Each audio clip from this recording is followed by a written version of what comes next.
오늘은 거룩한 주일입니다. 다 함께 찬양하며 주일 예배를 드리겠습니다.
인들을 의지하지 말며 도우림이 없는 인생도 의지하지 말지니 그의 호흡이 끊어지면 흙으로 돌아가서 그날에 그의 생각이 소멸하리로다. 아멘. 거룩하신 아버지 하나님, 오늘도 변함없는 은혜로 주의 백성들을 복된 자리로 불러주시니 감사드립니다. 이 예배가 하나님께는 큰 영광이 되며 주 앞에 모인 우리에게는 풍성한 은혜의 시간 될 수 있도록 주장하여 주시옵소서. 하나님의 뜻을 깨닫는 기쁨을 허락하시고 주신 은혜로 감사를 회복하는 귀한 은혜의 시간 될 수 있도록 성령 하나님 우리와 함께하여 주시옵소서. 존귀하신 예수님의 이름으로 간절히 기도드립니다. 아멘.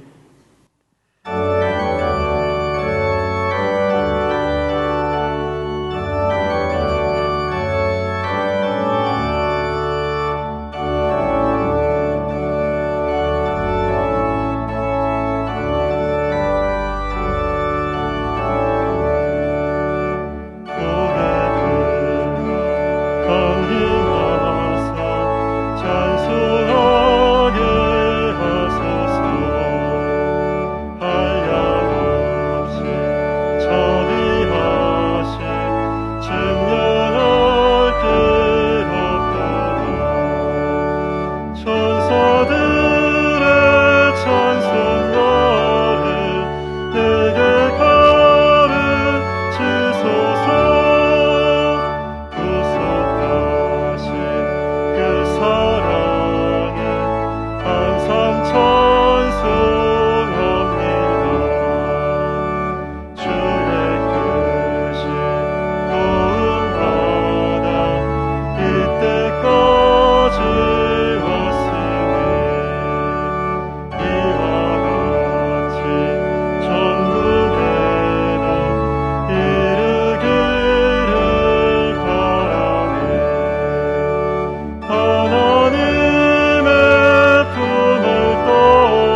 전능하신 아버지 하나님, 천지의 창조주를 믿습니다.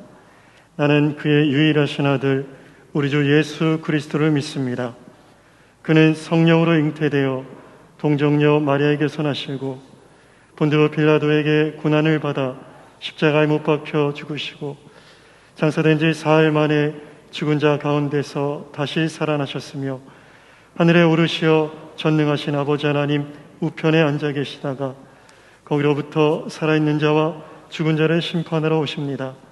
나는 성령을 믿으며 거룩한 공교회와 성도의 교제와 죄를 용서받는 것과 음의 부활과 영생을 믿습니다. 아멘. 하나님 아버지, 감사합니다. 저희 삶의 매 순간마다 저희와 함께 하시고 주님의 크신 섭리 안에 저희들을 붙들어 주시어 한없는 사랑 안에 거하게 하시니 감사합니다. 오늘도 거룩한 주일을 주님 성전에서 또는 각자의 처소에서 선택하신 주님의 백성으로 주님을 향한 예배와 찬양의 자리에 서게 하시니 감사합니다. 이 시간 기쁨과 감사로 주님을 찬양하며 주님 앞에 나아가게 하여 주시고 앞으로도 매 순간 저희들의 삶이 주님의 큰 은혜임을 늘 기억하며 저희가 구원자 되시는 주님을 찬양하는 자리에서 떠나지 않도록 늘 인도하여 주시옵소서. 믿음이 행함으로 이어져 성숙한 성도로서의 삶을 온전히 살게 하여 주시옵소서. 저희 삶을 통하여 주님의 사랑이 세상에 드러나게 하시고 이 어두운 시대에 꿈과 희망을 나눠주는 축복의 통로가 되게 하여 주시옵소서. 저희가 받은 은혜로 교만하지 않게 하시고 겸손과 온유함으로 섬기는 삶을 살아가게 하여 주시옵소서. 세상을 살아가며 저희 어리석음과 부족함으로 주님의 영광을 가리지 않도록 지혜롭게 하시고 늘 깨어 기도하게 하시옵소서. 이 땅에서 살아가며 겪는 삶의 굴곡들이 저희들이 하나님 나라로 가는데 장애물이 되지 않도록 넉넉히 이길 힘을 주시고 감당치 못할 짐들이 저희에게 지워지지 않도록 은총을 내려 주시옵소서. 질병이 고난으로부터의 좌절이 저희들의 믿음보다 커지지 않도록 하여 주시옵소서. 교회의 머리 되시는 주님, 이 지역에 저희 강숙교회를 세워주셔서 주님이 주신 거룩한 사명을 감당케 하여 주심에 감사드립니다. 날로 확산되고 있는 질병으로 모임이 제한되고 있지만 어느 곳에 있든지 언제나 저희들이 주님의 백성이며 강석교회에 소속된 성도임을 잊지 않고 맡겨진 직분에 합당한 삶을 살게 하여 주시고 예배의 제한이 더 이상 길어지지 않도록 하여 주시옵소서. 교회의 어른들로부터 어린아이까지 건강을 지켜주시고 점점 어려워지는 경제 여건들 속에서도 모든 성도들의 삶을 지켜주시옵소서. 교만한 인간 지식의 한계를 모두가 깨닫게 하시고 날로 확산되는 코로나를 속히 소멸시켜 주셔서 예배가 회복되게 하시고 주님의 피조물인 모든 사람들이 주님의 권능 앞에 겸손히 무릎 꿇게 하여 주시옵소서. 대한민국을 지금까지 사랑하여 주신 하나님 아버지, 이 나라를 미신과 무지에서 믿음의 복된 나라로 변화시켜 주신 은혜에 감사와 찬양을 올려드립니다. 교회가 제 역할을 감당하지 못하여 손가락질 받고 사회 구석구석에서 불의가 만연하고 있는 상황 속에서도 저희에게 주신 축복을 거두지 않고 계심을 저희가 근심하고 두려워하게 하시옵소서. 깨어 기도하는 저희 작은 변화로부터 이 나라 전체가 변화되게 하여 주시옵소서. 믿는 자의 구별된 삶이 이 시대를 이끌어가게 하시고 그 아름다운 모습들을 통하여 주님의 백성들이 더 늘어가게 하여 주시옵소서. 친히 세우신 이덕한 목사님 영과 육이 강건하게 하시고 선포되는 말씀이 저희들이 평생을 살아가며 마음속에 새겨둘 말씀이 되게 하여 주시옵소서. 정성을 다하여 드리는 윤영중 집사님의 찬양을 기쁘게 받아주시고 듣는 저희들의 입술에서도 주님을 향한 찬양과 경배가 늘 함께하게 하여 주시옵소서. 예수 그리스도의 이름으로 기도드립니다. 아멘.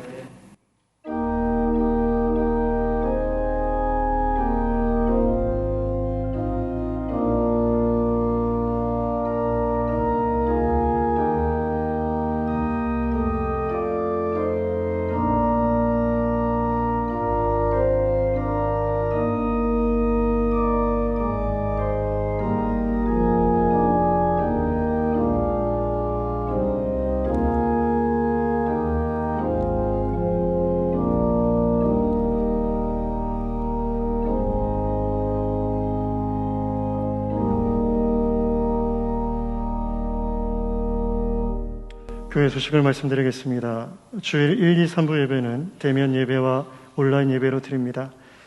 예배 안내와 교회 학교 예배 안내는 주보를 참고해 주시기 바랍니다. 온라인 구역 예배가 금요일 오전 11시에 있습니다. 각 가정에서 홈페이지 및 유튜브 실시간 예배로 들으시면 되겠습니다. 교우 소식입니다. 422구역 황종대 안수집사님, 조혜경 권사님께서 사업 번창을 감사하시며 아름다운 화분을 헌물하셨습니다. 이사한 성도님 가정이 있습니다. 주보를 참고해 주시기 바랍니다. 이 시간 찬송 407장 부르시면서 봉헌하시겠습니다.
구원하사 자녀 삼아주시고 무거운 짐과 뼈아픈 눈물을 흘릴 때에도 바라보고 기도할 수 있도록 이끌어주시는 하나님의 은혜와 사랑 진심으로 감사를 드립니다.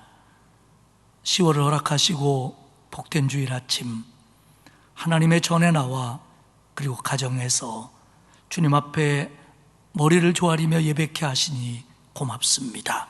하나님, 이곳에 오시어서 임재하여 주시고 우리의 마음을 다스리시며 우리의 예배를 받아 주옵소서. 그리고 영광 가득한 예배가 되게 하시며 우리 성도들은 응답받고 회복됐고 힘을 얻는 예배 되게 하옵소서. 오늘 하나님 앞에 몸과 마음과 시간을 드리며 물질을 드리오니 받으시옵소서. 주일헌금을 드립니다. 감사 예물을 바칩니다. 드린 손길을 복되게 하옵소서. 또한 10의 1조를 드리오니 그 가정들을 축복하여 주사 기도가 응답되게 하시며 평안하게 하시며 자녀들의 길이 열리며 형통하도록 복의 복을 더하여 주옵소서. 구제헌금, 장학헌금, 국내외 선교헌금을 드립니다. 어려운 때지만 사랑 실천하기를 쉬지 않고, 그리고 농어촌 미자립교회, 도시개척교회, 선교사님들, 그리고 기독교 기관들을 위한 후원과 기도를 아끼지 않는 마음 위에 복을 주옵소서. 아름다운 꽃꽂이 예물을 드리는 안수 집사님의 가정을 축복하셔서 믿음의 복과 그리고 삶의 복을 날마다 더하여 주옵소서. 하나님만이 우리의 해답임을 믿고 기도하는 마음으로 선헌금을 늘 바치는 손길이 있사오니 주님 들으시고 응답하여 주옵소서. 아버지 하나님, 전 세계가 코로나로 인해서 어려움이 길어집니다. 하나님, 이제 하나님의 손으로 다시 다스려 주시고 온 세상을 회복시켜 주옵소서. 특별히 이 나라 어려운 가운데 있사오니 하나님 도와주시고 코로나로부터 회복되며 정치, 경제, 사회, 문화가 제자리를 잡으며 하나님의 공의가 강물처럼 흐르는 나라 되게 해 주옵소서. 작금에 일어나고 있는 여러 가지 상황들이 이 땅의 백성들의 마음을 실망시키지만 하나님 도와주시어서 하나님이 다스리는 나라 되도록 회복시켜 주옵소서. 하나님, 우리 교회 온 성도들을 지켜주시되 특별히 연로하신 어른들을 영육간의 강건함을 주시고 소망을 날마다 더하시며 질병으로 고통받는 성도들을 긍휼히 여기사 하나님이 치유하여 주옵소서. 암과 투병하고 또 여러 가지 질병으로 고통받고 그리고 입원 중이며 요양원에 있고 또 집에서 가려 중인 모든 성도들의 병석을 하나님 찾아가 주시고 찾아와 주시어서 주님의 손으로 안수하여 주옵소서. 우리 성도들을 축복하시되 손대어하는 일에 복을 더하시고 특별히 자녀들의 앞날을 책임져 주시며 입시 등을 준비한 우리 자녀들에게 지혜와 평강을 더하여 주시고 자라나는 우리 아이들, 교회학교 아이들에게 말씀으로 먹여 주옵소서. 아버지 하나님, 이번 한 주간을 살아갈 때에도 코로나19로부터 온 성도들과 가족들을 지켜주시고 평안하며 감사하며 기쁨으로 하루하루를 살도록 하나님 책임져 주옵소서. 이 예배를 통하여 크신 은혜 주실 줄 믿고 예수님 거룩하신 이름으로 기도드리옵나이다. 아멘.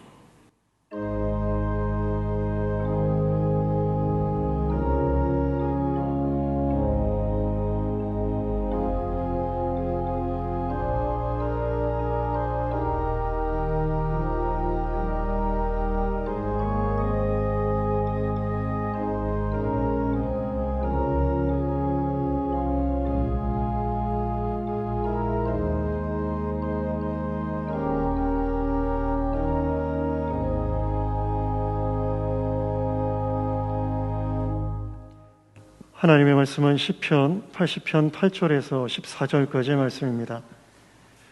구약 성경 862페이지입니다. 시편 80편 8절에서 14절까지의 말씀을 봉독하겠습니다. 주께서 한 포도나무를 애굽에서 가져다가 민족들을 쫓아내시고 그것을 심으셨나이다. 주께서 그 앞서 가꾸셨으므로 그 뿌리가 깊이 박혀서 땅에 가득하며 그 그늘이 산들을 가리고 그 가지는 하나님의 백향목 같으며 그 가지가 바닥까지 뻗고 넝쿨이 강까지 미쳤거늘 주께서 어찌하여 그 담을 허시사 길을 지나가는 모든 이들이 그것을 따게 하셨나이까. 숲속의 멧돼지들이 상해하며 들짐승들이 먹었나이다. 만군의 하나님이여 구하옵나니 돌아오소서. 하늘에서 굽어보시고 이 포도나무를 돌보소서. 아멘. 윤영중 집사님의 주님의 아파하심으로 찬양 후에 담임 목사님께서 회복을 위한 기도라는 제목으로 말씀 증거하시겠습니다.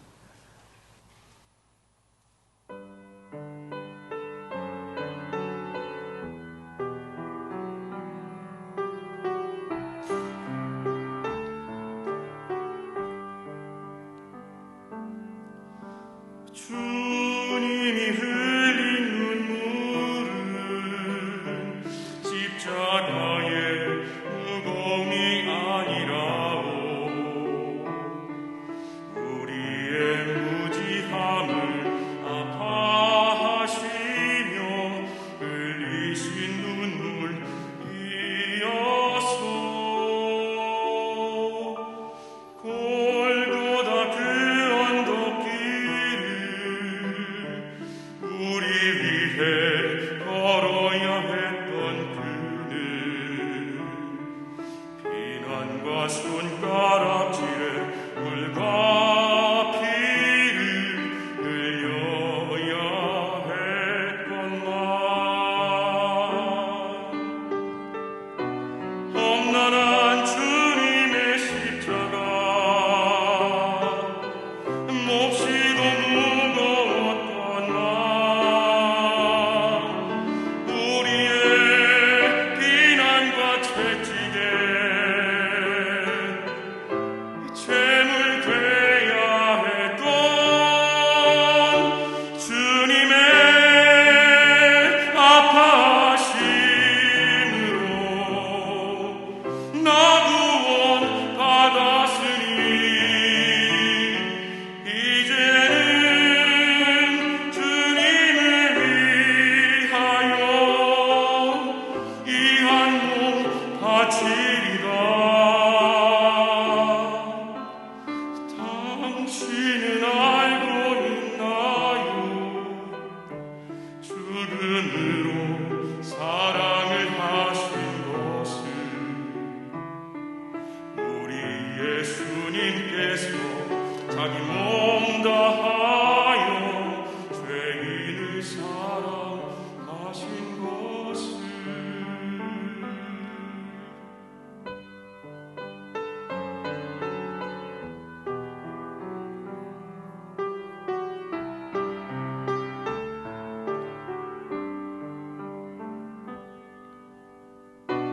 험난한 주님의 십자가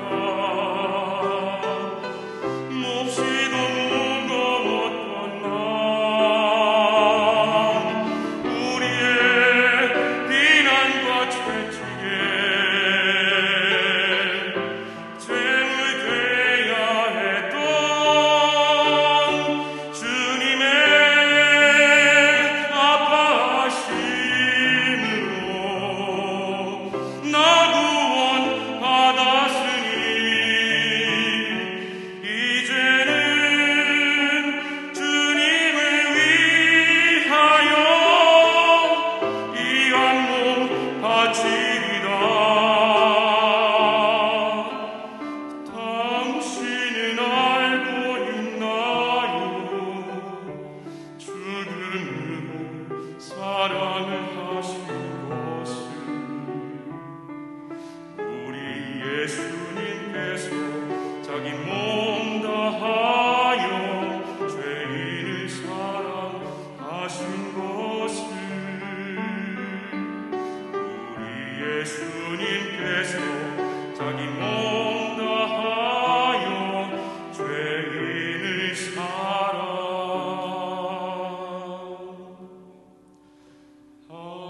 사랑하신 것을.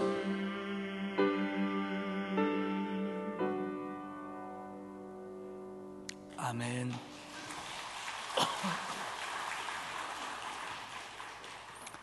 은혜스러운 찬양 고맙습니다.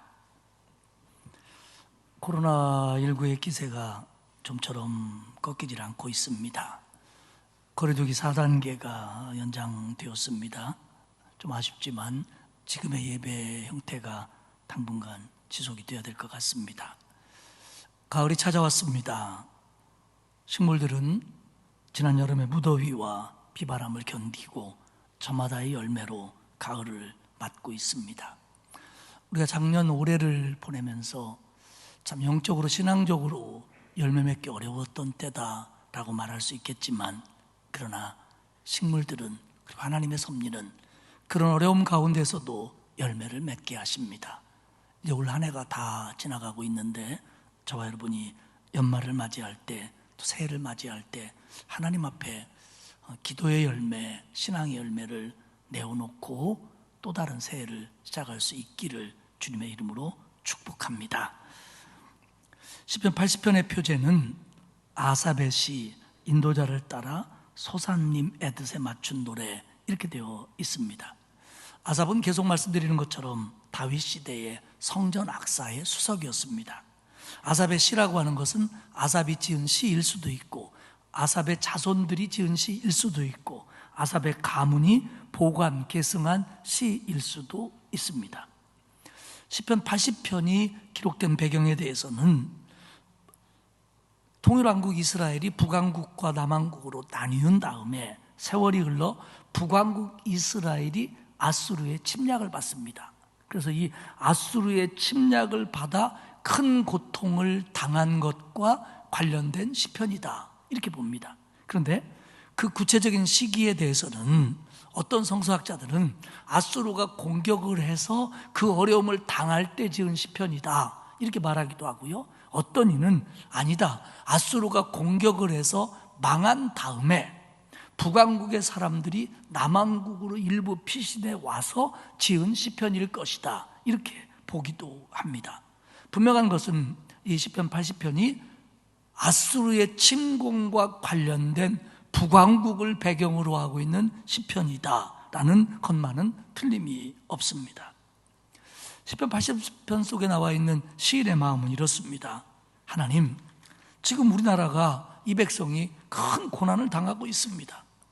지금까지 이 나라는 하나님이 인도하시고 붙들어 주신 나라인데 지금 큰 어려움을 당합니다. 다 우리의 죄 때문입니다. 회개합니다. 오셔서 이 나라를 회복시켜 주십시오. 하나님이 우리를 소생시키시면 회복될 줄로 믿습니다. 이런 마음이 시편 80편에 들어 있습니다.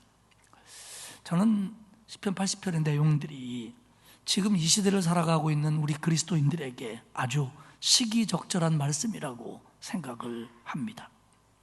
우리는 지금 코로나19 팬데믹으로 인해서, 그리고 그것이 계속됨으로 인해서 개인적으로, 국가적으로 큰 어려움 속에 살고 있습니다. 하나님의 백성인 우리는, 우리 그리스도인들은 그렇게 생각해야 됩니다. 이 코로나19가 전 세계에 이렇게 만연되고 창궐되고 있는 것에 대해서 오늘을 살고 있는 모든 사람들이, 그들의 사상과 문화가 하나님께 불순종하고 하나님을 노엽게 한 결과다, 이렇게 생각해야 맞습니다. 코로나가 중국 우한에서 시작됐다, 아니다. 세계보건기구가 처음에 대처를 잘못했다, 대한민국이 방역을 잘했다 못했다, 이런 내용들을 말하기 전에 먼저 근본적으로 우리를 포함한 이 땅의 모든 사람들이 그들의 사상과 문화와 행동이 하나님의 마음을 아프게 했기 때문에 이런 결과가 왔다라고 우리는 인정해야 합니다. 그렇다면 하나님을 노엽게 한 사람들이 예수를 안 믿고 교회 안 다니고 하나님을 모른다고 하는 사람들만이냐? 그건 아닙니다. 어쩌면 예수를 믿는다고 하나님을 안다고 하는 우리가 그동안 하나님의 마음을 더 아프게 했는지도 모릅니다. 오늘 코로나를 겪으면서 한국의 사회학자들이 이구동성으로 얘기하는 게 이겁니다. 우리나라에서 코로나19의 최대 피해 집단은 개신교다라는 겁니다. 코로나19를 통해서 피해보는 사람들이 많았습니다. 어려움 당하는 사람이 하나둘이 아닙니다. 자영업자들도 큰 어려움을 당하고 있고 정말 모든 분야에서 모든 사람들이 어려움을 당합니다. 그런데 큰 틀에서 최고의 피해를 본 그리고 볼 집단은 개신교회라는 겁니다. 이것은 교회가 제대로 모이지를 못했다, 성도들이 교회 나와서 예배드리는 것이 제약을 받았다, 교제와 활동을 하는데 어려움이 있다라는 것만을 말하는 게 아닙니다. 그것을 포함하여 대한민국의 교회들이 이번 코로나에 이것보다 더 큰 피해를 봤는데 그건 뭐냐? 기독교에 대한 이미지와 인식이 일반인들에게 코로나를 겪으면서 너무 부정적이 됐다는 겁니다. 이게 개신교가 코로나를 통해서 받은 최대의 피해라는 겁니다.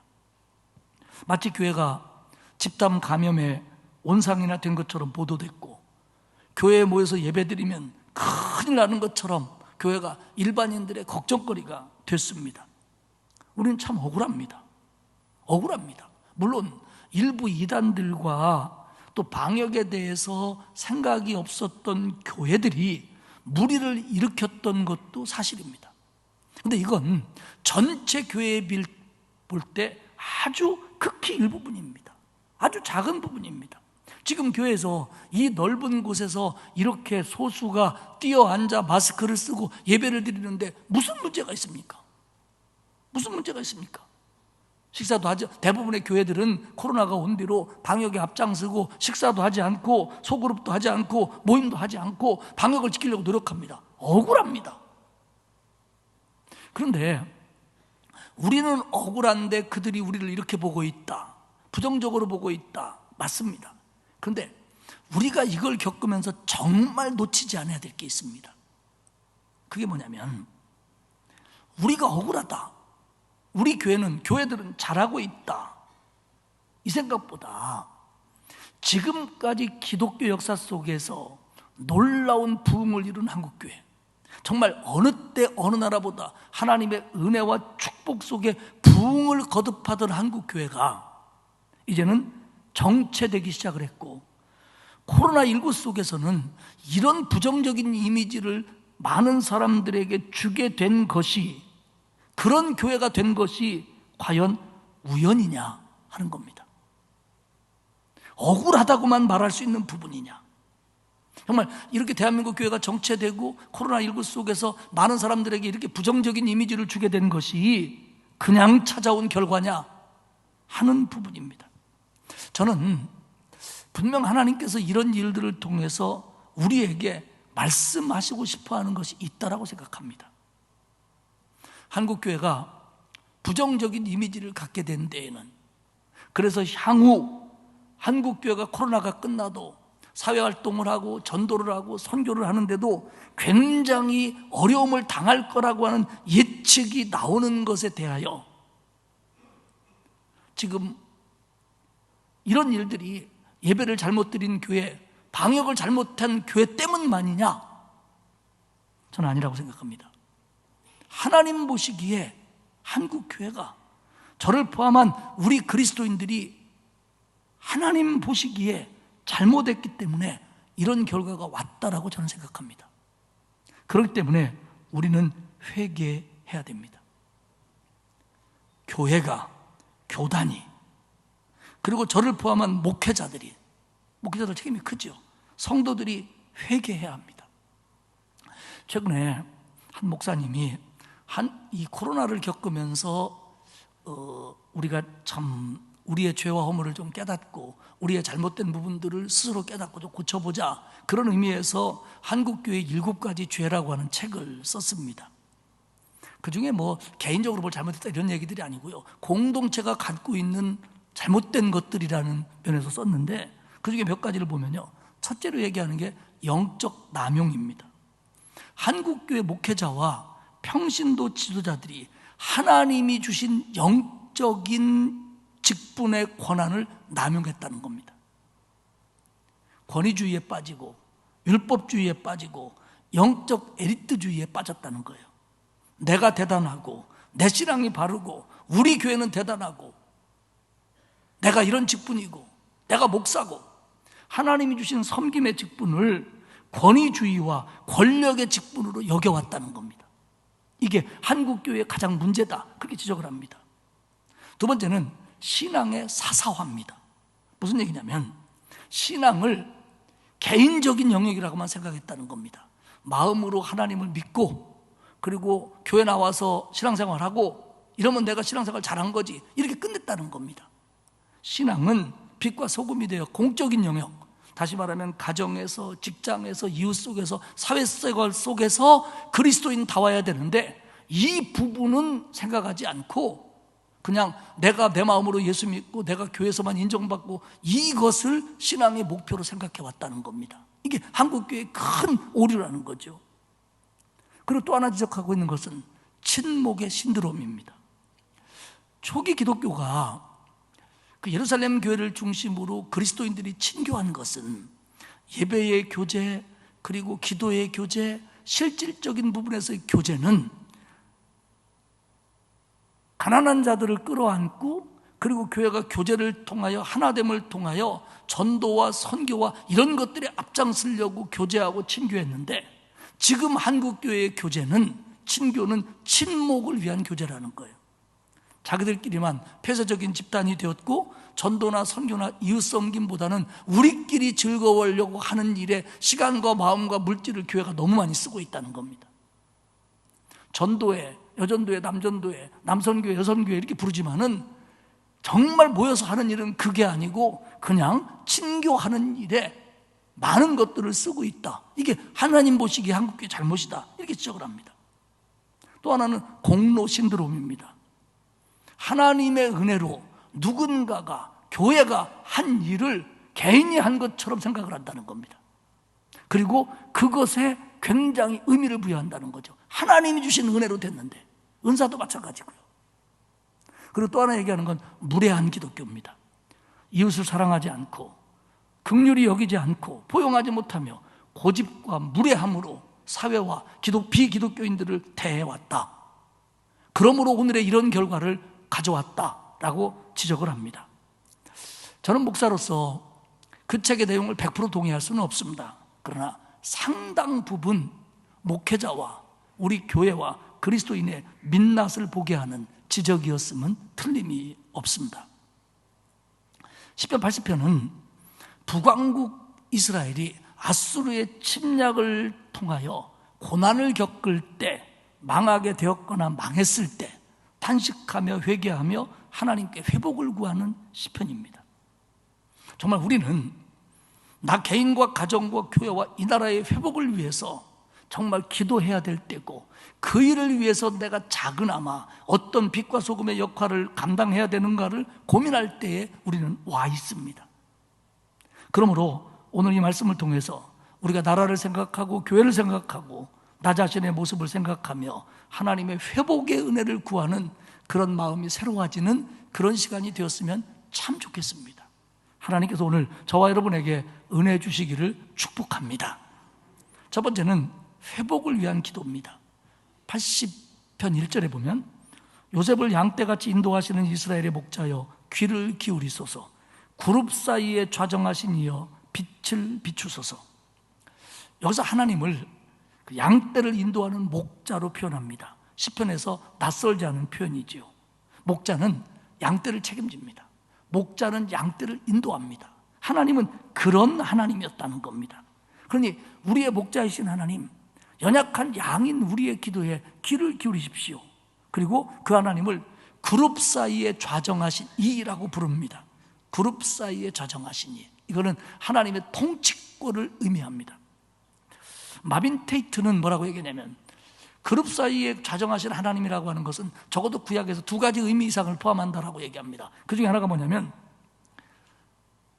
그 구약의 성도들은 하나님은 위에 계시고 우리는 아래에 있다라고 생각을 했거든요, 늘. 그래서 필요하면 하나님께서 자기 백성에게 오셔서 자기의 능력을 나타내는 이 이동하시는 하나님, 오시는 하나님을 포함하고 있다고요. 두 번째는 보좌의 병거를 타고 오셔서 자기 백성을 구원하는 능력을 가진 신적인 역사를 나타내는 하나님이다 라는 표현이 그룹 사이에 좌정하신 하나님이라고 하는 말 속에 들어있다는 겁니다. 그러니까 목자가 되셔서 양떼를 인도하시고 여차하면 오셔서 그 문제를 해결해 주시는 하나님, 우리의 기도를 들으시고 빛을 비춰 주시옵소서. 이렇게 간구합니다. 여기서 빛을 비추다는 하나님을 드러내시옵소서, 이런 의미입니다. 그리고 2절은 이렇게 얘기해요. 에브라임과 베냐민과 므낫세 앞에서 주의 능력을 나타내사 우리를 구원하러 오소서. 구원하러 오시는데 이스라엘로 오소서, 유대로 오소서 이렇게 얘기하지 않고 에브라임과 베냐민과 므낫세 앞에로 오십시오 이렇게 얘기합니다. 자, 에브라임과 므낫세가 누굽니까? 이들은 지금은 이스라엘의 12지파가 된 지파의 이름입니다. 에브라임과 므낫세, 요셉의 아들들입니다. 그러면 에브라임과 므낫세는 요셉입니다. 그럼 요셉과 여기 나오는 베냐민은 누굽니까? 야곱의 아내인 라헬에게서 낳은 자녀들입니다. 원래 이스라엘의 12지파는 야곱의 아들들의 이름이 지파가 됐습니다. 그러면 요셉 지파가 되어야 되는데 이 요셉 지파는 남다른 축복을 받아 번창했기 때문에 요셉의 아들의 이름인 에브라임과 므낫세 지파로 나뉘었습니다. 그리고 이 에브라임과 므낫세 지파는, 즉 요셉 지파는 북왕국의 주축 지파입니다. 그러면 베냐민 지파는 사실은 남왕국 지파예요. 그런데 이 시가 북왕국 배경인데 왜 므낫세 이름이 들어가냐? 그건 바로 성서학자들은 그렇게 생각해요. 므낫세가 그 기업으로 받은 성읍들의 일부가 나눌 때 북왕국에 속하게 됩니다. 그러므로 오늘 2절에서 에브라임과 므낫세와 베냐민 앞에서라고 하는 것은 북왕국을 의미하는 거다. 그러므로 이 시편이 북왕국의 고난 때 지어진 거다. 그렇게 성서학자들은 생각을 하는 겁니다. 그런데요, 1절에서 2절 사이에 이 기도를 보면 4개의 동사가 나옵니다. 우리 번역은 조금 그것이 더 있는 것처럼 보이지만 원문에는 4개의 동사가 나옵니다. 귀를 기울이소서, 빛을 비추소서, 능력을 나타내소서, 구원하러 오소서. 이게 기도입니다. 그런데요, 출애굽기에서 3장에서 하나님이 모세에게 나타나서 모세야, 네가 네 백성을 끌고 출애굽하자 라고 말씀하실 때 출애굽기 3장 7절 이하에서 이렇게 말씀하셨어요. 내가, 하나님이 애굽에 있는 내 백성의 고통을 보았고 부르짖음을 들었고 그 근심을 알았기에 내가 인도하러 왔다. 하나님이 이렇게 말씀하셔요. 그렇기 때문에 오늘 아삽의 후대들은 그 하나님의 약속을 붙들고 얘기하는 겁니다. 하나님, 들으신다고 하지 않았습니까? 귀를 기울이십시오. 그리고 빛을 비추십시오. 능력을 나타내십시오. 구원하러 오십시오. 하나님이 보고 듣고 알았기 때문에 왔다라고 말씀했는데 지금 자기들의 고난이 오고 있는 건 뭐냐면 하나님의 부재가 원인이라는 거예요. 하나님이 원인이 어디 있든, 물론 그 원인이 자기들의 잘못이라는 걸 인정합니다만은 지금 이런 고난이 온 것이 하나님이 우리와 함께하지 않기 때문이다. 그러니 하나님, 우리 기도를 좀 들으시고 하나님을 나타내시고 능력을 나타내시고 구원하러 오십시오. 하나님 약속하지 않았습니까? 그렇게 얘기하는 겁니다. 그런데요, 이 4개의 동사가 원문에는 명령형으로 되어 있습니다. 이게 말이 안 되죠. 사람이 하나님 앞에 기도하면서 하나님 오시오, 나타내시오, 하시오, 명령을 하고 있어요. 말이 안 되죠. 그런데 왜 이런 용법을 썼냐? 시적이기도 하지만 그만큼 지금 시인의 마음이 간절하고 급박하고 갈급하다는 거예요. 아니, 건방지게 어떻게 하나님 앞에 명령해, 이런 차원의 접근이 아니고 이런 용법을 썼다는 건 그만큼 지금 급하다는 거예요. 상황이 그만큼. 3절에서 이렇게 얘기합니다. 하나님이여, 우리를 돌이키시고, 여기서 우리를 돌이키다는 건 회개하도록 도와주십시오, 이런 뜻입니다. 우리를 회개케 하시고, 회개합니다. 주의 얼굴빛을 비추사 우리가 구원을 얻게 하소서. 우리가 깨달았습니다. 지금 우리에게 이런 어려움이 온 것은 하나님의 부재 때문입니다. 하나님이 우리와 함께하지 않기 때문입니다. 상징적인 얘기죠. 하나님이 우리와 함께하지 않기 때문이니까 하나님 회개합니다. 하나님 오십시오. 오셔서 빛을 좀 비추시고 우리 기도를 들으시고 이 문제를 해결해 주십시오. 이거밖에 없습니다 라고 기도하는 것이 80편의 앞부분입니다. 두 번째 부분은 탄식이에요. 자기들의 형편이 지금 어떤지를 하나님 앞에 탄식하고 있어요. 4절에 보면 만군의 하나님 여호와여, 주의 백성의 기도에 대하여 어느 때까지 노하시리이까? 지금 하나님이 자신들에게 노했다고 생각해요. 여기서 하나님이 노하다라고 하는 이 말의 직역은 하나님이 연기를 내다는 겁니다. 하나님이 분노하셨다는 겁니다. 그런데 시편 기자의 탄식은 이렇게 탄식해요. 어느 때까지 노하시리이까? 어느 때까지 노하시리이까? 얼마 동안 노하시리이까? 그러니까 지금 이 기자가 이 심판에 대해서 거부하는 게 아니에요. 다시 말하면 어째서 이러십니까? 왜 이러십니까? 라고 하지 않아요. 그걸 받아들여요. 받아들이는데 언제까지입니까? 하나님, 이게 우리가 고통을 당해도 할 말이 없습니다. 근데 너무 힘듭니다. 언제까지입니까? 언제까지입니까? 이런 표현입니다.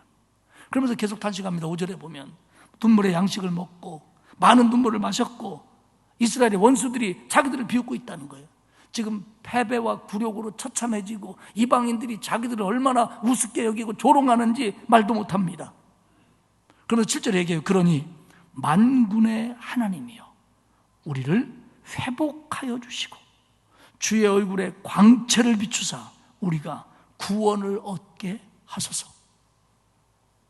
하나님을 만군의 하나님이라고 부르는데 이 표현은 구약과 시편에서 익숙한 표현입니다. 그런데 이게 만군의 하나님, 많은 군대의 하나님이라고 표현되는 이 만군의 하나님은 체바오트 야훼인데 이 체바오트는 인간의 군대를 가리키기도 하고요, 또 해, 달별 같은 천체를 가리키기도 하고요, 천군이나 천사 같은 천상의 피조물도 가리킵니다. 즉 뭐냐면 하나님은 인간 군대, 해달별, 천상의 피조물 이 모든 것들의 능력과 권세의 주권을 갖고 계신 하나님입니다.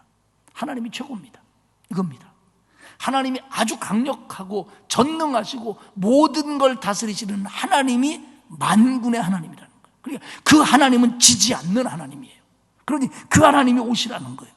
그 하나님이 우리에게 은혜를 베푸셔서 구원을 얻게 해달라는 겁니다.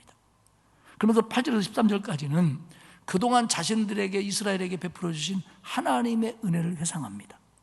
여기서 이스라엘을 포도나무로 은유해요. 포도나무로. 애굽에 있던 포도나무인데 하나님이 가나안 땅으로 옮겨 심으신 포도나무로 자기들을 은유합니다. 8절과 9절을 볼까요?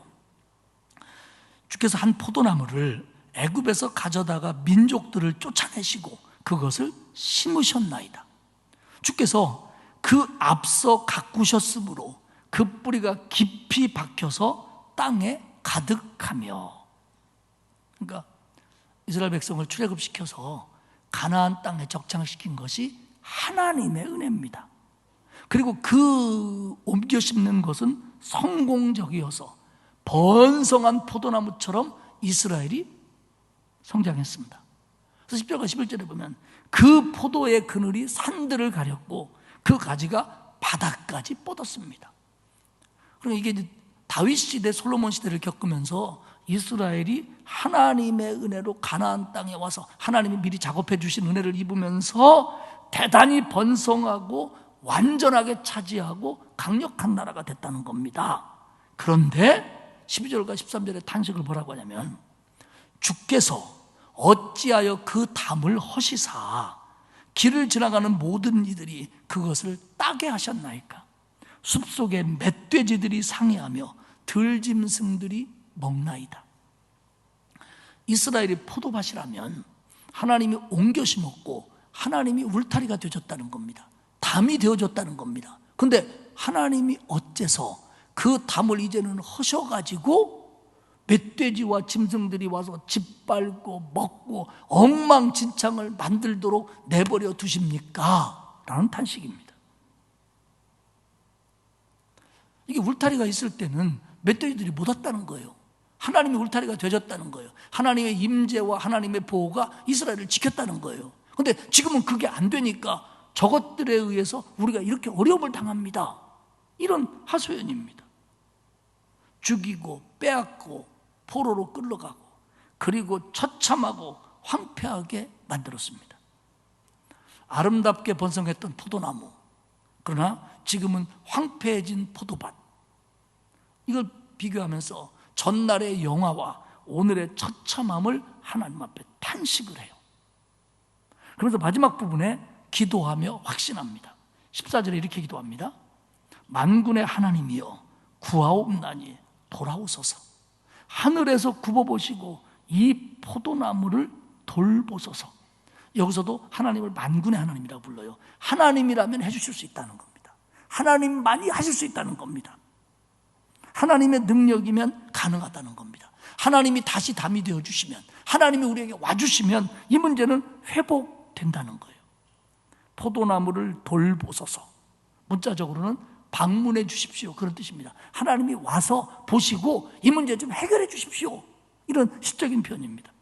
그런데요, 12절과 13절과 14절을 연결해서 이렇게 보면요, 내용이 이거예요.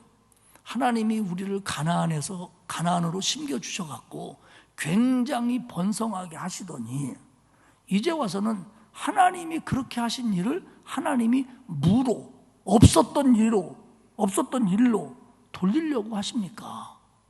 하나님, 그렇게 하지 마시고 하나님이 축복하신 백성을 회복시켜 주십시오 라고 기도하고 있어요. 이게요, 잘못한 백성의 입에서 나올 얘기가 아니에요. 굉장히 뻔뻔해요. 지금 어떻게 기도해야 되냐면, 하나님, 우리가 잘못했습니다. 한 번만 살려주십시오. 우리를 용서해 주십시오. 다시는 안 할게요. 이렇게 기도해 봤는데 뭐라고 하냐면, 아니, 하나님이 옮겨 심어놓고 하나님이 담을 허시면 저것들이 와서 집 밟는데 이거 어떡합니까? 이렇게 뻔뻔하게 기도해요. 아주 뻔뻔해요. 그런데 정말 감사한 것은 하나님이 이런 뻔뻔한 기도와 논리에 설득을 당해 주신다는 거예요. 이게 놀라운 거예요. 설득을 당해 주시는 거예요. 왜? 하나님이 지혜가 없고 하나님이 사람에게 넘어가서가 아니에요. 하나님이 우리를 사랑하시기 때문입니다. 할렐루야. 하나님의 긍휼, 하나님의 인자하심이 이런 뻔뻔함도 넘어서는 거예요. 비슷한 얘기가 또 있습니다. 출애기 32장에 보면 이스라엘 백성들이 출애굽해서 시내산 아래 정착을 합니다. 모세는 시내산에 하나님의 명령에 따라 십계명을 받으러 올라갔어요. 근데 이 시간이 좀 길어집니다. 그러니까 백성들이 당황을 해요. 시간이 오래 걸리자 그들이 이렇게 얘기합니다. 야, 모세가 어떻게 되었는지 모르겠다. 이거 못 믿겠다. 이러다가 우리 큰일 나겠다. 그러니 우리를 인도할 신을 우리가 만들자. 그래가지고 그들이 시내산 아래서 뭐를 만들죠? 금송아지를 만드는 거예요. 금송아지를 만들어 놓고 이게 우리를 인도할 신이다 그러면서 거기다가 제단을 쌓고, 그리고 거기서 아주 쾌락적이며 퇴폐적인 뒤풀이까지 합니다. 하나님이 화가 나셨어요. 모세한테 얘기합니다. 모세야, 봐라, 내가 저것들을 진멸하겠다. 내가 저것들을 멸망시키겠다. 그리고 너만 살려가지고 너를 통해서 내가 새로운 나라를 만들겠다. 하나님 모세한테 이렇게 얘기해요. 그랬더니 모세가 뭐라고 했는지 압니까? 그때 모세가 백성 편했습니다. 백성의 입장에서 하나님 앞에 기도하기를 뭐라고 하냐면, 하나님, 그렇게 하시면 애굽인들이 비웃습니다. 아니, 하나님이 자기 백성을 끌어다가 죽이려고 끌고 나왔다고 할 겁니다. 그러니 하나님 그것들이 비웃습니다. 그러니 그렇게 하지 마십시오. 사실은 그때 모세도 아이고 하나님, 우리 백성이 잘못했습니다. 용서해 주십시오. 참으십시오. 한 번만 기회를 주십시오. 이렇게 기도해야 맞아요. 그런데 모세도 백성 편에 서서 어쩌면 뻔뻔스럽게, 하나님 그러면 애굽인들이 웃어요. 하나님 그러시면 안 됩니다 라고 이론을 펼쳐요. 그런데 하나님이 그 논리를 받아들여 주십니다. 그래, 알았다. 그러면 내가 그렇게 하지 않겠다. 여러분, 이게 무슨 의미입니까? 이게 하나님이 이랬다 저랬다 하시는 분입니까? 하나님이 우리하고 말싸움하면 지는 분입니까? 하나님이 우리의 지혜에 의존할 정도로 미련하신 분입니까? 아니에요. 그 얘기가 여기서 나타나는 게 뭐냐면, 사실 우리가 구원받고 우리가 하나님 앞에 설 수 있다는 것이 바로 이것 때문이에요. 이 긍휼하심. 우리가 뭐 목사라고 그러고 잘 믿는다고 하고 기도하고 헌신한다고 하지만 우리가 얼마나 하나님 보시기에 부족한 게 많습니까? 그런데도 하나님이 우리를 붙들어 주시는 것은 내가 잘나서가 아니라 하나님의 긍휼하심 때문이에요. 하나님 인자하심 때문이에요. 그래서 이스라엘 백성들이 자기 잘못으로 이런 어려움이 왔지만 그럼에도 불구하고 하나님 앞에 회복을 믿고 간구할 수 있는 게 뭐냐면 하나님의 사랑을 알기 때문이에요. 하나님의 인자하심을 알기 때문이에요. 자식들이 부모에게 그렇게 잘못하고 어렸을 적에 그러면서 부모에게 혼나면서도 엄마 아빠하고도 품에 달려드는 게 뭐냐면 그 사랑을 알기 때문이에요. 그러면 이놈들이 금방 잘못할 거 또 알면서도 부모는 그들을 받아들여줘요. 이 사랑을 이용하자는 게 아니라 우리는 이것이 감사한 거고 그리고 이것 때문에 우리가 설 수 있다는 겁니다. 10절에 이렇게 16절에 이렇게 얘기합니다. 그것이 불타고 포도밭이 불타고 배임을 당하며 주의 면책으로 말미암아 멸망하오니 포도밭에 불이 붙고 포도가 배임 당하면 끝난 거 아닙니까? 근데 이게 하나님의 징계로 말미암아 왔다는 걸 알아요. 그런데 하나님이 회복시켜 줄 것도 믿는 거예요. 그 사이에 연결고리는 회개지요. 북왕국 이스라엘의 멸망은 하나님의 징계였습니다. 그들이 얼마나 우상숭배했고 하나님의 말씀을 우습게 여겼고 예배와 절기를 엉망으로 만들었고 타락했고 그리고 없는 자와 약한 자들을 착취하고 압제했는지 모릅니다. 하나님이 선지자들을 통해서 수없이 경고했어요. 너네 그러면 안 된다, 그러면 안 된다. 그런데 했어요. 하나님 징계하셨습니다. 근데 그들이 징계를 통해서 깨달으며 회개하며 하나님께 돌아와서 회복을 구합니다. 하나님이 기도해 주시면, 하나님이 기도를 들어주시면, 하나님이 우리를 위해서 손을 얹어주시면, 우리를 회복시켜 주시면 우리가 나을 줄로 믿습니다. 그리고 이렇게 하겠습니다. 서원까지 해요. 18절에 보면 그리하시면 우리가 주에게서 물러가지 아니하오리니 우리를 소생하게 하소서. 내가 주의 이름을 부르리이다. 하나님, 이번에 나를 회복시켜 주면, 우리를 회복시켜 주시면 우리가 주에게서 물러가지 않겠습니다. 빗나가지 않겠습니다. 불충하지 않겠습니다. 영적으로 새로워져서 하나님을 찬송하며 예배하겠습니다. 하나님, 이번에 우리를 회복시켜 주시면 다시는 배반하지 않겠습니다. 주의 이름만 부르겠습니다. 19절의 결론을 이렇게 내리죠.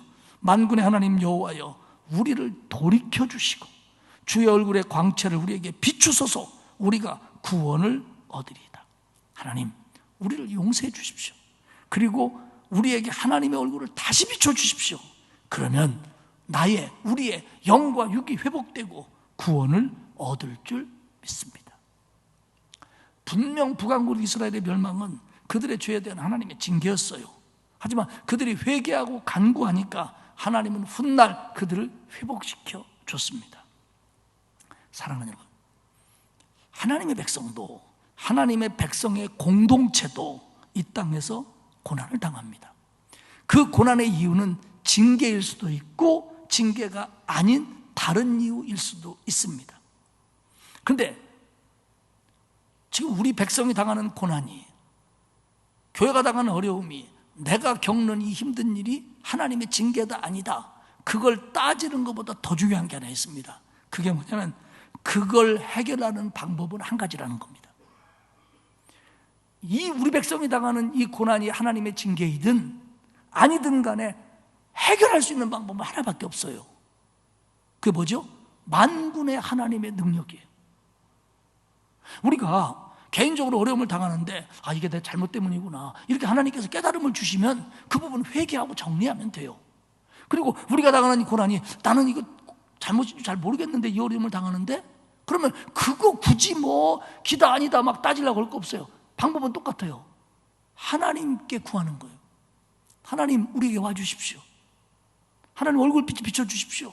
하나님, 나를, 우리 가정을, 우리 아이들을, 교회를, 나라를 회복시켜 주십시오. 방법이 똑같아요. 시편 23편에서 하나님은, 목자 되신 하나님은 우리를 소생시키시는 하나님입니다. 그리고 우리는 의의 길로 인도하시는 분입니다. 끝까지 우리와 함께 하시는 분입니다. 내 평생 선하심과 인자하심으로 나와 함께 하시는 하나님입니다. 지금 시편 80편에서는 그 하나님이 자기들에게서 멀어진 것 같아서, 자기들의 잘못으로, 그 하나님, 다시 그런 하나님이 되어주십시오. 하나님 변화라는 게 아니라 우리 관계가 다시 그렇게 됩시다. 하나님께 매달리고 있는 거예요. 사랑하는 여러분, 시편 속의 하나님은 선하신 하나님이에요. 나와 함께 하시는 하나님이에요. 나를 인도하시는 하나님이에요. 그러나 내 잘못으로 혹은 다른 이유들 때문에 멀어질 수도 있고 멀어진 것처럼 느낄 수도 있다는 거예요. 해결 방법 하나예요.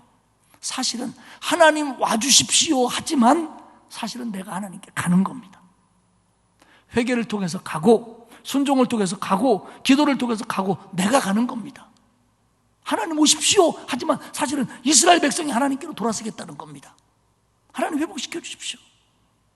그렇기 때문에 저와 여러분이 개인적으로나 교회적으로나 가정적으로나 국가적으로 어떤 고난이 온다고 할지라도 낙심할 게 아닙니다. 하나님은 지금까지 인도하실 하나님이에요. 우리를 소생시키시는 하나님이에요. 우리를 회복시키시는 하나님이에요. 그리고 우리를 더 축복하기를 원하시는 하나님입니다. 이 하나님을 믿으시기를 바랍니다.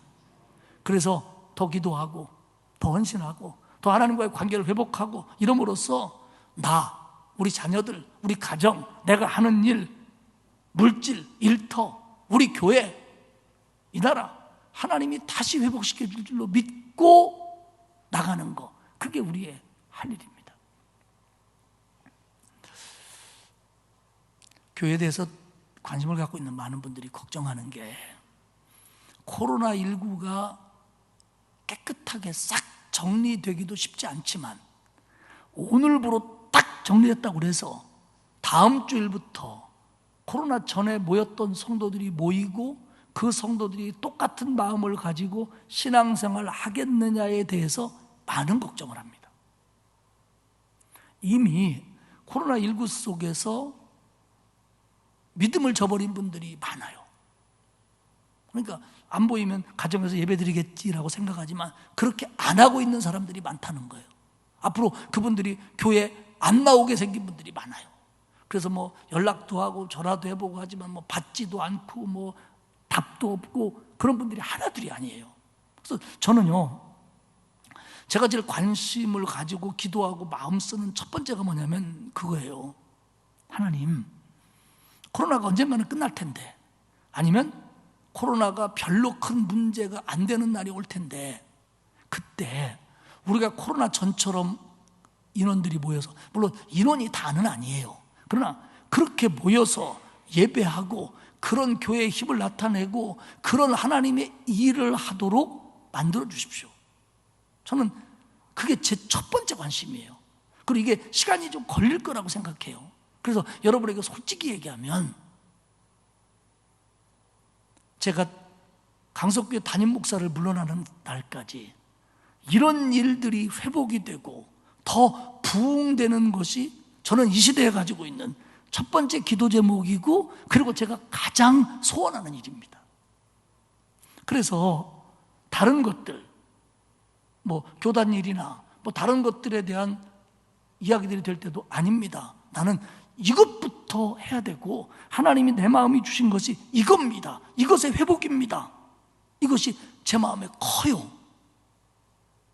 여러분들도 정말로 우리가 오늘 이 말씀을 붙잡으면서 우리가 나라 걱정 많이 합니다. 정치 얘기도 많이 합니다.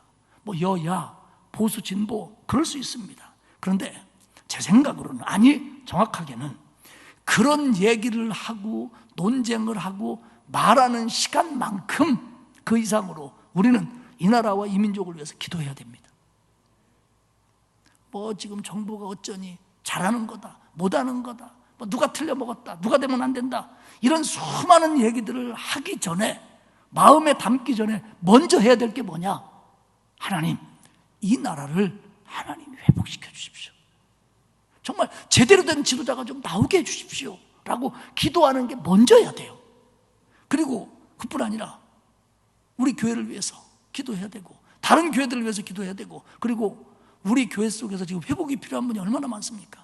아프신 분, 가정적으로 힘든 분, 직장과 사업에 어려움을 당하는 분, 애들 때문에 속썩는 분, 이 많은, 나는 괜찮을지 모르지만 회복되고 바로잡혀야 될 그런 조건들을 가지고 있는 성도들이 부지기수란 말이에요. 그걸 품고 안고 기도해야 됩니다. 그게 내 영이 회복되는 거예요. 내가 이 시대에 살아나는 거예요. 말씀을 맺겠습니다. 북왕국 이스라엘은 우상숭배했고 하나님 명령 어겼고 예배와 절기 안 지켰고 가난한 자 힘없는 자 압제했고 타락하고 불순종했습니다.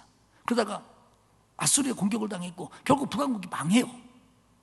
그러면서 그들이 깨닫고 나만 먹고 나중에 망하면서 깨달은 게 뭐냐면 우리가 하나님 앞에 잘못했구나. 회개하며 돌이킵니다. 그리고 하나님한테 회복을 구했고 하나님은 회복시켜 줍니다. 다시 말씀드리지만 우리에게 회복할 내용이 생겼다는 게 다 우리의 잘못 때문이고 하나님의 징계다, 그렇게 생각할 필요는 없습니다. 그러나 방법은 똑같다는 거예요. 하나님께 돌아가는 거고 하나님께 더 기도하는 거고 하나님 앞에 더 바로 서는 거죠. 이것만이 나를 살리고 우리 가정을 살리고 교회를 살리고 나라를 더 살릴 수 있는 길입니다.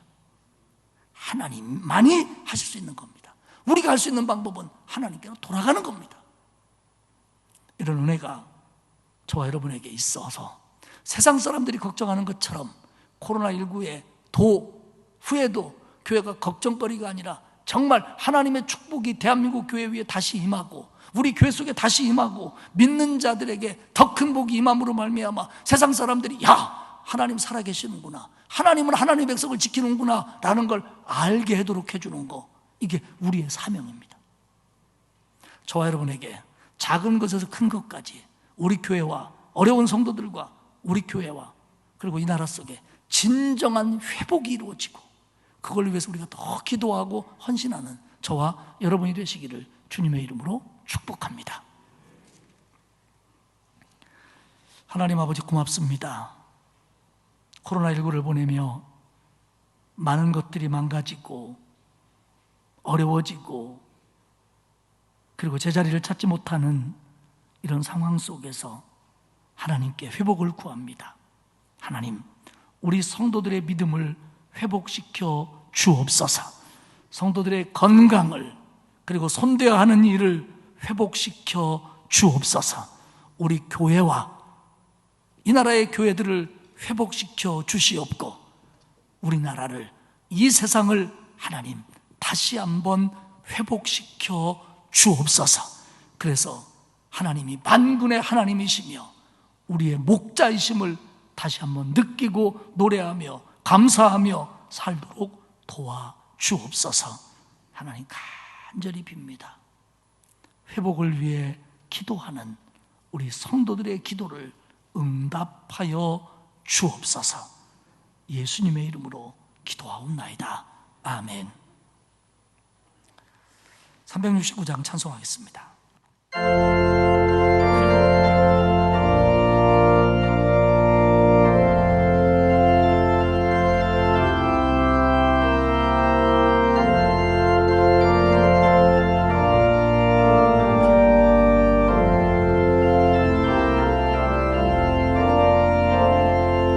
죄짐 맡은 우리 구주, 어찌 좋은지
의지하고 너를 조롱하여도 예수 품에 안기어서 참된 위로 받겠네.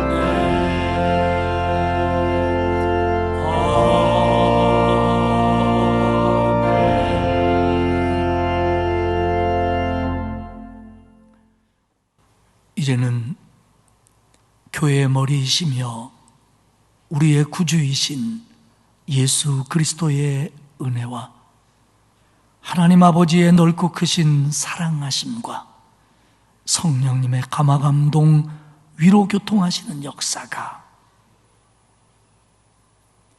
회복을 구하며 그 회복의 방법이 하나님께 있음을 믿고 더 하나님께 가까이 가기를 다짐하는 온 성도들 머리머리 위에와 그 가정과 자녀와 일터 위에와 그리고 우리나라 그리고 온 땅 위에 이제로부터 영원토록 함께하옵시기를 간절히 축원하옵나이다. 아멘.